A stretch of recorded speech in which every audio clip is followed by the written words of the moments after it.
Okay. What's up, everybody? Long time no see. I've been a little busy, but anyways, I decided to do a live and just share with you a little bit some of the things I learned along the way since I started my boxing journey.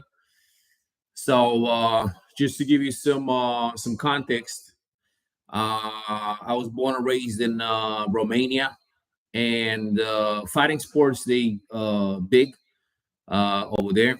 Boxing, it's a really big deal. I started karate when I was about 7 years old, and then we had a guy in the neighborhood who was teaching, who was giving us some boxing classes here and there. But then towards the end of my once I finished high school, um, I started training in kickboxing. So I did that for about a year. That was good. So that was around 2000, I would say. And then in 2005, I moved to the States, and I was really big into MMA, huge UFC fan. And then I was looking for a place to train because I wanted to turn pro. So, anyways, I started training at American Top Team back in 2011, and that was the headquarters. Yeah, a lot of the guys that I used to watch on TV used to train over there. But anyways, I'm gonna put this little side story aside and get to it. So, if you one thing about boxing, if you planning to make it a career, if you're planning to compete, and again you want to make it a career. One thing I recommend you to do, you got to start early. You got to start early. The sooner the better. I've seen kids at the gym, 7 or 8. They train, they sparring, they competing now. Again, 7, 8. The sooner you start training, the better, because it's a bit of a learning curve that you have to go through. The learning curve starts in the gym as far as learning the punches and the technique, and just getting the hang of it. So that's one learning curve. That takes a while.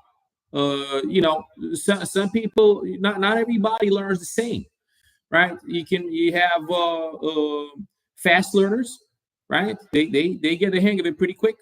They have like a natural ability, a natural talent for it. Some are slow. They can be slow learners, and that's fine too. But some people never learn. It doesn't matter how much they training, they'll never learn. Anyways, so that's your first learning curve in the gym. Then the second learning curve it starts in competition. So you have amateur competition, and then you have professional competitions. So it's very, very important to go through the amateurs, because it's one thing to, for example, spar in the gym, and you're in a comfortable environment. You have familiar faces around you, and again, one thing to look good in sparring in the gym, and it's another thing to fight in front of people and to fight well and perform well in front of people, because you have the anxiety of the event. You have the noise, you have the lights. There's unscripted situation. It's an opponent that you probably gonna meet for the first time. That translates into the so-called stage fright. I was talking to a guy that recently turned pro, and he had around 60 amateur fights. And I asked him, "Hey man, how long did it take you to get comfortable fighting in front of people?" And he said around 16 fights. 16 fights. So in the amateurs, there's 3 rounds, 3 minutes each, and there's no walk in the park. There's no easy street in boxing. You need to be ready. You need to be ready and prepare for the fight. So that, and then another good thing about the amateurs is that you're gonna get some exposure and kind of like build, a little bit of a fan base, and that's very, very important. And a lot of boxers, excuse me, a lot of boxers don't get that part. At the end of the day, it's a business. So if you don't have the ability to sell tickets, right, you're gonna struggle. You're gonna struggle. You're probably gonna work a regular job while you do boxing on the side for the rest of your life. So it's so important to take the time in the amateurs, and even before that, to build a bit of a fan base, to build your followers on social media, so on and so forth. Together, to have you want to have people interested in what you're doing and excited whenever you're fighting. You want people to come and support you and cheer for you, and share whatever it is that you're doing. But that fan base is huge. And then the other learning curve is in the pros, right? They different ball games. For example, in the amateurs, you fighting with a headgear on, and with 12-ounce gloves, right? Well, in the pros, it doesn't work like that. There's no headgear, and you're fighting with 10-ounce gloves. Another thing is in an amateur fight, if you get in here flush, the referee is gonna stop the fight and give you a 10-second count, and ask you if you want to continue. Okay, now it doesn't work like that in the pros. If you get flush, nobody's gonna stop the fight. You're gonna get hit again and again, to the point where if you don't defend yourself, the ref is going to stop the fight, or you might get knocked out. Okay, so again, that's why it's very important to go through the amateurs and see how you're doing there, and decide if this is what you really want to do as far as making it a career. Other things that I would like to point out. You want to be where it's at. For example, I'm in the Miami area, right? Southeast Florida. Well, this is a solid training ground in here. There's a lot of people training, amateurs, pros. There's a lot of world-class gyms in here. There's a lot of world-class coaches. Okay, we have amateur boxing, we have professional boxing. We have a lot of the people that you guys are watching on TV, and either mixed martial arts, UFC, or professional boxing. They train right here. So again, you wanna be in close proximity to where it's at. So the good thing about the United States. We have a lot of solid training grounds all over the place. You can definitely find a good gym in the States to train, and a good coach. That's again very, very important. Couple of other things I would like to mention is that how do you choose a gym, right? You wanna definitely try out a few gyms before you decide to stick with one in particular. When I try a gym, I tried a few gyms myself, right? I remember here in the States, I went to an MMA gym. It was okay. It was not bad, but it was a little far from me. It was a bit of a drive. Then I went to another one. The same thing, was a MMA gym, but I didn't like the coach. Follow effect. It's important to have good chemistry between it's important to like the coach. So that chemistry between student and coach is huge. If I don't like the coach, if I don't like you as a coach, I don't really care about your credentials. You can be, excuse me, I don't really care about your credentials. You can be the best, trainer in the world. So I recommend you try out a few gyms, kind of like check out the vibe, see if it's for you or not, see if you feel comfortable in their training, see how you like the coach. See how, let's say you want to turn pro, right? You want to see how people around you look, in that gym. Are they sharp? Do they look sharp in sparring? Do they look sharp when they're training?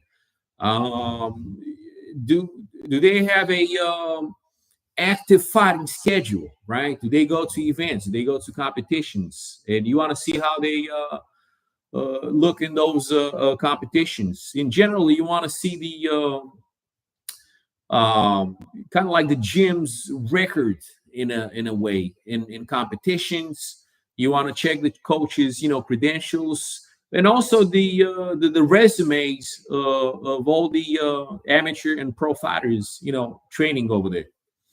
So, um, going back to what I was saying earlier, if you want to make this into a career, well, it's important to have a good, solid team around you, and the two most important people are the coach and your manager.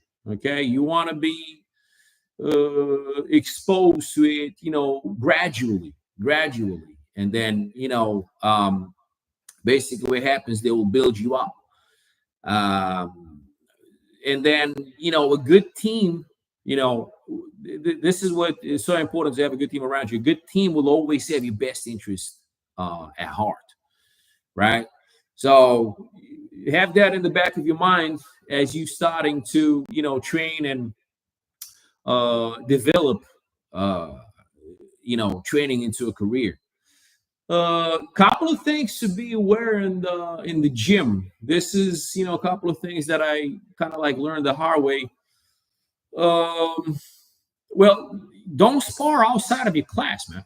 Right? If you, I don't know, if you're a middleweight, you weigh 170 pounds or something like that, 165 pounds, you should not spar with heavyweights. Okay, um, there's a reason we have weight classes in boxing. So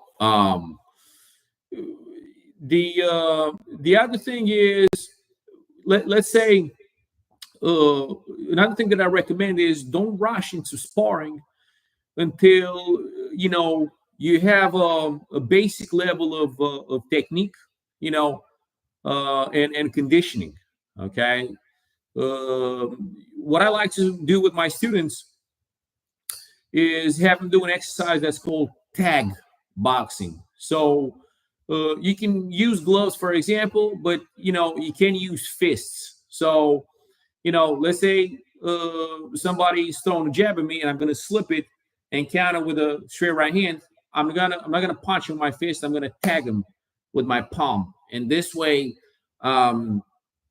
if he gets hit, he will not get punished by a devastating blow. So the object of the exercise is to hit without getting hit, but without absorbing punishment. So it kind of like feels like a game. Yes, you're gonna work on everything else just the same. You can be in the boxing ring. You can work on the jab. You can work on the head movement. You can work on footwork. But as far as using fists or power, that's definitely that shouldn't happen for a beginner. So again, point being is don't rush into sparring, man. When you do spar, always spar at in your weight class. Okay, get on the scale. Get on the scale the day of. So usually a good a good coach will keep these things under control. Sparring day, everybody that spars that day will come, prepared as far as having, headgear, mouthpiece, gloves, groin protector. Usually the coach is going to put, Vaseline on your face, the headgear, the gloves. So, when you're getting flush, the shot is going to slide off your face. And again, stay in your weight class, and I recommend staying at your own level, right? Because if you work with somebody that is more advanced than you, you might get your ass whooped. That's one scenario. Unless the coach is gonna tell the guy, hey, take it easy on this kid. You got all kinds of people in the gym, and I've seen this before where somebody that knows what they're doing is kind of like using a beginner as some sort of human boxing bag, right? And then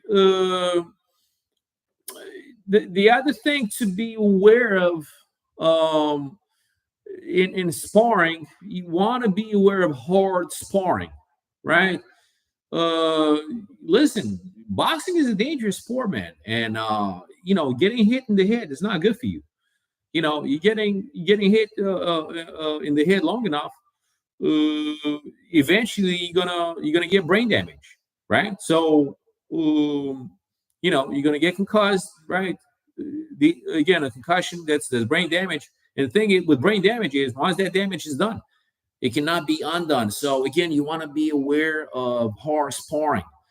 I'm not a fan of hard sparring, although I did plenty of hard sparring in my life.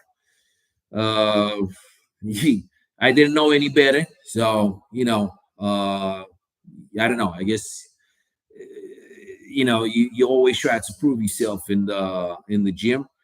But now reflecting and looking back, no, I'm not a fan of hard sparring. Yes, if you prepping for a fight, it's one thing. But if you're not prepping for a fight, let's say it's March right now, and you're gonna fight in say September. There's no reason for you to do hard sparring every week. Okay. Oh, in the months leading up to the fight, right? Say you got 3 months, before you're actually fighting, then you should pick up the intensity of the sparring sessions. But before that, I don't see a point in it. Um, so again, the one thing that you want to be aware of is the fact that a lot of injuries, happen in sparring and not in fights. A lot of fighters, they burn uh, their whole careers in the gym, uh, and have nothing left for the actual fighting, right? Um, you don't want to be the gym champion, the gym sparring champion. I'll rephrase it. You want to save what you've got best for the fighting, for the fighting itself. So going back to um, making boxing as a career, another thing you need to be aware of is that uh, you need financial support. You need financial support, like a lot of boxers, right? A lot of boxers, they have full-time jobs, to support themselves and pay their bills, because whatever they're making from boxing, it's not enough to support their lifestyle. So you need to be aware of the financials as well. Okay, until you're gonna make some real money from boxing, you're gonna have to be the champion to make some real money, and then take it from there.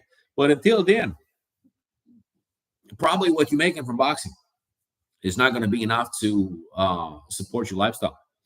And then Another thing to be aware of is that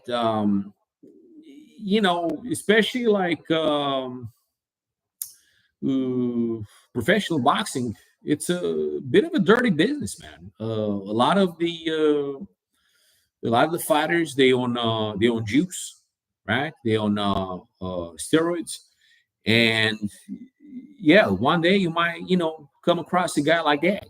So you got to be aware that you're not fighting a normal human being. You're gonna fight a enhanced human being. So I started learning about that. You know, at American Top Team, I wasn't aware of that. Fighters were taking juice. But then I kind of like put two and two together, and you see somebody training 6 days a week for a couple of hours a day, and they jacked right with a six pack. You kind of like you kind of like start to ask questions. I remember I started training. I was in shape, and the training was so intense that I started to like lose muscle mass. And I remember I was focused on my recovery. My nutrition was on point, and I was still losing muscle mass. Yet some of the people I was training with, again, training more than me 6 days a week, and they were like jacked still. And I started one day. I was sparring a little bit with one guy that was the champion at that time in the gym, just for play and stuff like that.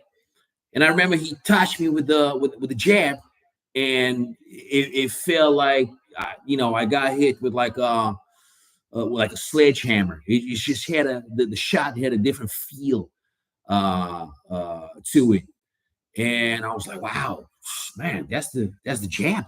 Wow. I'm like, I can only imagine how a power shot from this guy is going to feel like. And later on, years after that, he tested the guy tested positive uh, for performance PEDs, performance enhancement drugs. Whatever you want to call. So again, that was two things that for me were a big for me were something to think about. The fact that I wasn't aware of the fact that you need to be very careful with these sports, because again, getting hit in the head can cause brain damage. So that was one thing in the back of my mind. And then the other thing was the fact that a lot of these fighters, they own juice, so that makes the sport even more dangerous. Now I started training, seriously pretty late. It was 2011. I was 30 at the time. And although I was entertaining the idea of turning pro, a lot of some of the coaches that I talked to, they were like, "Hey, man, you're a little too old for this." And think about it, a lot of the fighters, they retire around 35, 36. You have like with boxing, you have like a small little window of opportunity, and that's why again it's so important to start early. The earlier, the better. I think Ryan Garcia started around 7 years old.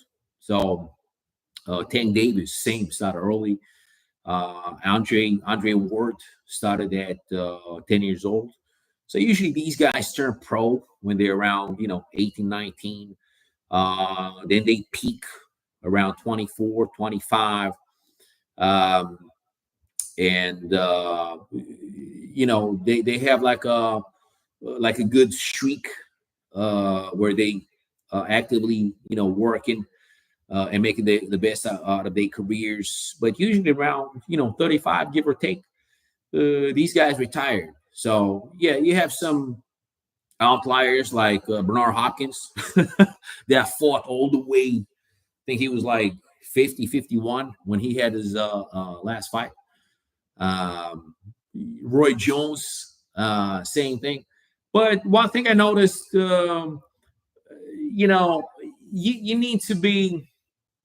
Um, I look at boxing as a business. Okay, so I like to go in, make my numbers, and get out. That's it. So, um, the more you stay in there, especially after you prime, the higher the likelihood that you're gonna get you're gonna get hurt. Um, so I think you should be very specific with your career. Hey, once I reach a certain age, that's it. I'm gonna call it a day. Regardless, right? If you now you might make your numbers, earlier and decide to retire. But yeah, I like to be specific. Listen, I'm gonna turn pro at, let's say, 20, and we're gonna, see what happens. If we're doing well, we're gonna keep on riding it.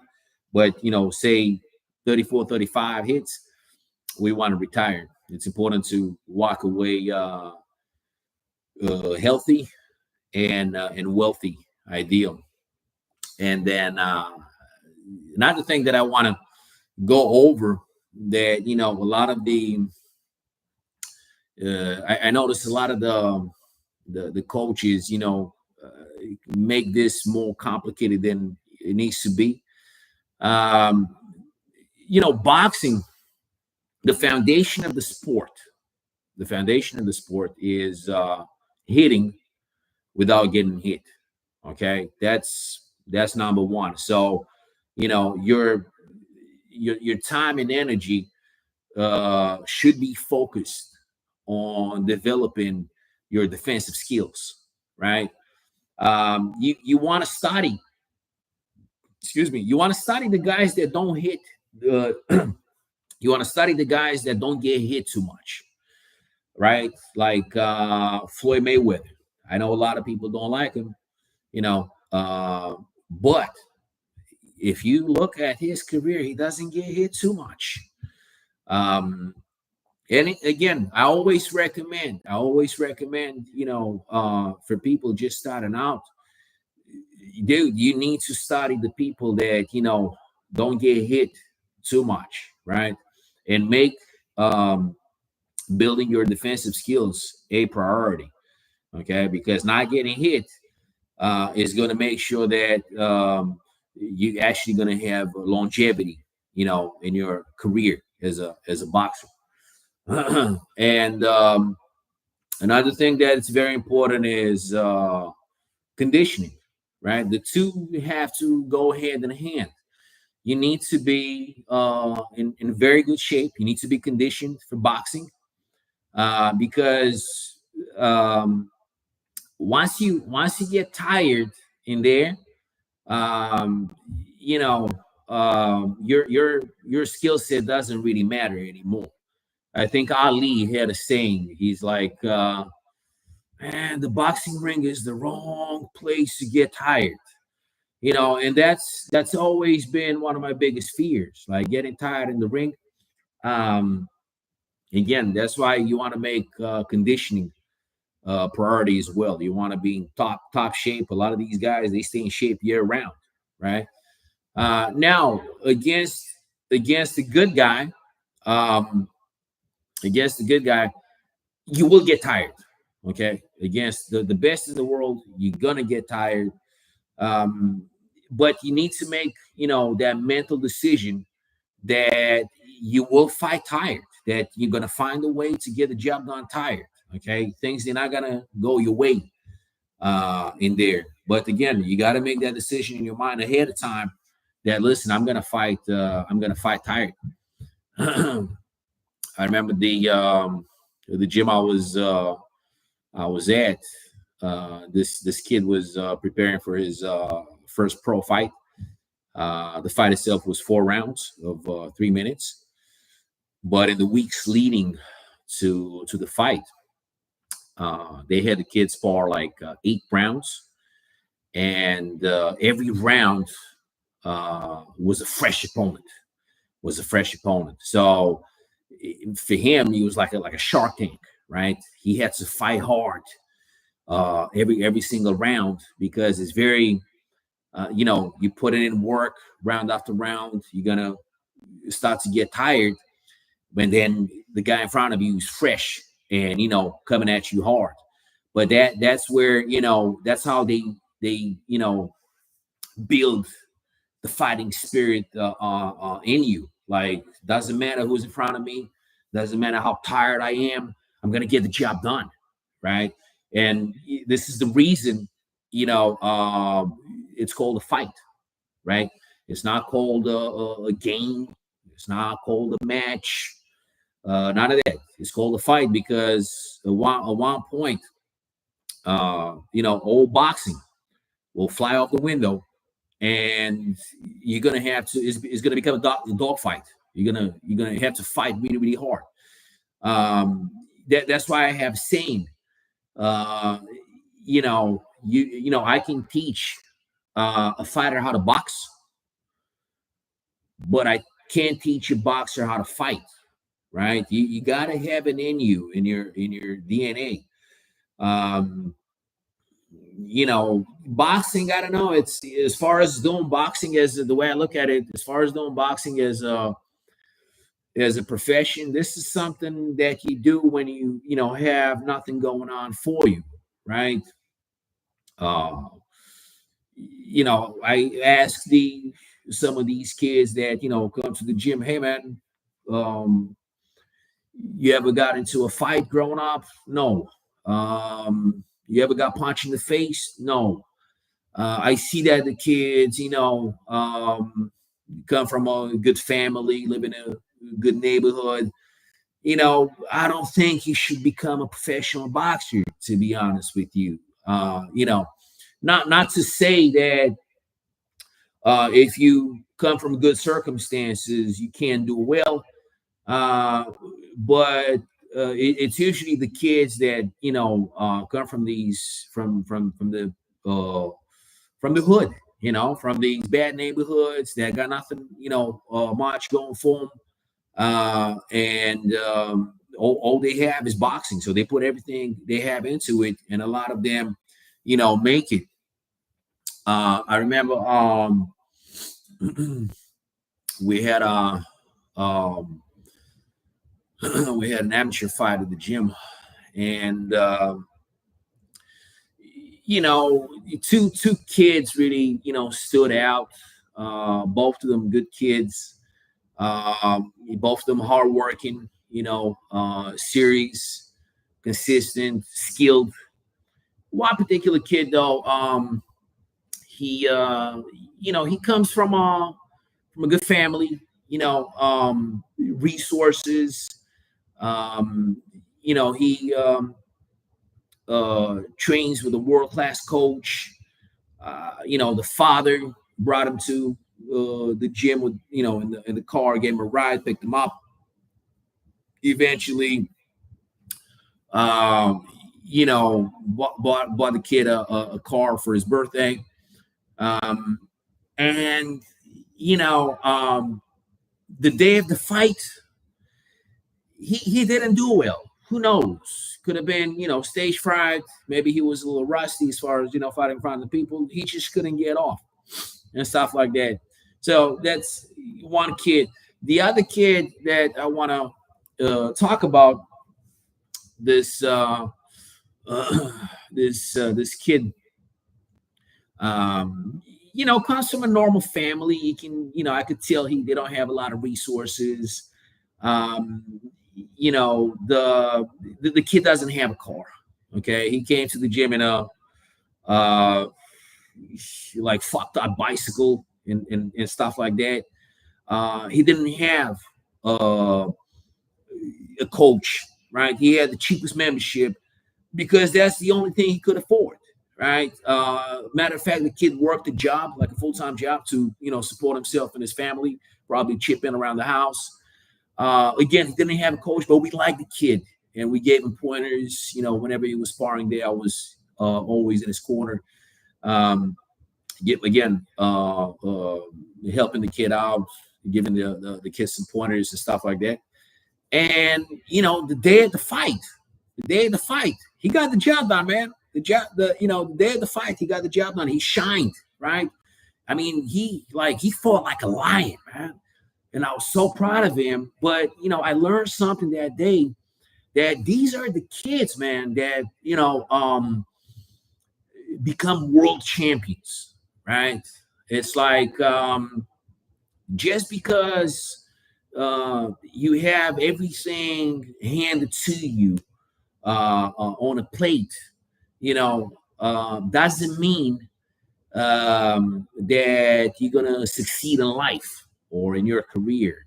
Okay, and then you have a kid like that doesn't have a lot of things, and they when it's time to deliver, they get the job done. And usually, what I notice, these are the kids that become world champions, right? Another thing I would like to point out is that boxing, it's a very serious sport. You're gonna hear this saying a lot. You don't play boxing, right? And it's true. Like in basketball, for example, if you lose a game, you just go home. In boxing, you lose a fight, you might go to the hospital or you might die, right? There's people who have died in the boxing ring. It's very serious. That's why at a fight you have the paramedics ringside, the ambulance outside, the doctor ringside, and stuff like that. It's very serious, and you should be taking boxing serious if this is something you want to do professionally. Another thing is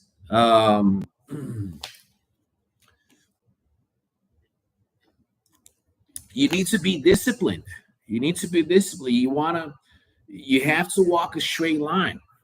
I see a lot of fighters, they might have some success in their career. They might, become champions, and then they started partying and drinking and going out, not training as hard or as consistent, and eventually they fall. They get their ass whooped, and look at what happened to Errol Spence, right? No, you want to think of yourself as a samurai, right? So that means your lifestyle is the warrior lifestyle. So from Monday through Saturday, your life revolves around training, and recovery. Okay, recovery, nutrition, sleep, stretching, stuff like that. There's one of my favorite sayings is you can't be a rock star and an athlete in the same time. It doesn't work like that. This is one of the reasons Bernard Hopkins, had such a good career and longevity in his career, because he took care of his body. He finished the fight, say Saturday, Monday he was back in the gym. This is what I'm talking about when I say you need to live the warrior lifestyle and walk the straight line. Now, once you retire, man, no problem. You can do whatever you want once you retire. But as long as you're active, you gotta be disciplined. One of the best examples, that I look up to are the samurais in Japan, right? At the height of his power, the samurai was still a samurai. He didn't go on some, golf course, playing golf and getting fat. No, at the height of his power, he was still a warrior. He was still practicing the art of war. So if you want to get to the top, and make something out of it, you got to live the lifestyle. If you want to keep what you have and stay at the top, you gotta keep doing all of the things that got you there. Otherwise, it doesn't matter who you are, you're going to lose it. You're going to fall. Another example is, Tyson. When Tyson walked the straight line, he was a force of nature. As soon as he, got off the track and started partying and, doing stuff like that, you saw what happened. So again, you need to stay dedicated to the lifestyle. Another thing I would like to point out is that, and this is so surprising to me. When I went to the gym, I always put a fight on, and then left the fights on for the rest of the day. I've been an avid boxing fan all of my life. I've been watching boxing since I was a kid. I still do. A lot of the fights, I take notes. I go back, I rewatch, I film certain parts of the fight, certain clips, I study footage. Like I remember when I was training, I had a lot of control over my schedule, and I was just obsessed with it. Like I used to wake up, um, go to work. Whenever I had some downtime, I used to watch boxing, study film. Then we had I used to work in a gym, and we had a little aerobic studio. And again, I used to go there from time to time throughout the day and just practice my shadow boxing. And then I finished the day early. I went home, took a nap. I got up, had like a pre-workout meal, and went straight to the gym. And I was the first one to get there.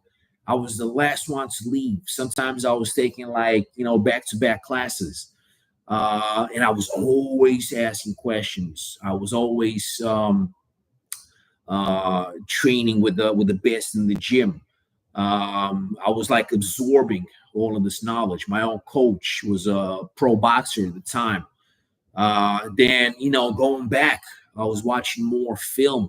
So my point is, you need to consume what you're trying to become, right? Like it's mind blowing to me.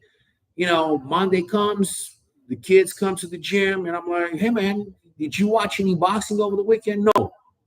You watch any boxing at all? No. So I'm like, how are you planning to become a boxer if you don't watch what you're trying to become? Like you want to study and see how the best in the world look like when they're doing it, right? You need to watch boxing. There's no way around it. If you want to become a boxer, you need to watch boxing. That has to be part of your day, right? Watching fights, studying the film, studying the greats, so on and so forth. And the last point I would like to make, um, well, actually, two things I want to go over. Again, making a career out of boxing is not for everybody. Okay, usually people with experience in the gym, the coach will approach you and ask you if you would like to compete. Usually, somebody will approach you with stuff like that. Now, again, it's not for everybody, turning pro, but that doesn't mean you can't train in a boxing gym and get all the benefits from training, right? You're gonna get in shape, right? There's cardio benefits, there's strength and flexibility benefits, mindset benefits. You're going to learn self-defense. You're going to learn some skills. You're going to have more confidence. So that brings me to my next point. A lot of people ask, yeah, I want to start boxing, but don't you think I'm too old? I'm like, depends what you're trying to do. If you're trying to compete and 45, then yes, you're too old for pro boxing. But that doesn't mean you can't train in a boxing gym and get all the benefits that you get from boxing training, right? You can still train like a fighter. You can go to the gym. You can be consistent. You can, build community of like-minded individuals, and um, so that's another thing to consider. Okay, do I want to do this as a career, or I just want to do this as a hobby? And my last point that I want to make is that the most important thing I would say is for a fighter is the mindset. I ask these kids all the time, hey, what's the boxer's most powerful weapon? Hey, the jab, or the left hook. I'm like, well, no, it's actually your mind, right? The mind is your most powerful weapon, right? That's your mindset is your most powerful weapon. If things are not, right up here, everything everything else will fall apart. But if you like sharp mentally, you're gonna be a force of nature, and that's why I believe you should, train your mind harder than you train everybody else. Excuse me. You should train your mind harder than you train everything else. And whether you make a career out of boxing or not, it will apply to the rest of your life as well. Um, so, anyways, these are a couple of things that I wanted to, share with you guys. One last thing that I would like to add is that nutrition, it's super, super important in your output and results as a boxer. And many times it gets overlooked. I noticed you can't think of yourself, especially if you're planning to compete. You can't think of yourself as a regular person. You want to start thinking of yourself as an athlete. Um, I have a saying that you're a pro athlete before you actually turn a pro in terms of your habits, and nutrition should be a priority from the get go. I highly recommend you start to work with a nutritionist that can make you like a customized plan, and then once you get the hang of it, you can do it on your own. But yeah, everything changed for me when I took nutrition seriously in terms of my results and the output that I had in the gym. So, anyways, these were my just some of the things again that I picked along the way since I started my boxing journey. And yeah, if you have any questions, don't hesitate to reach out.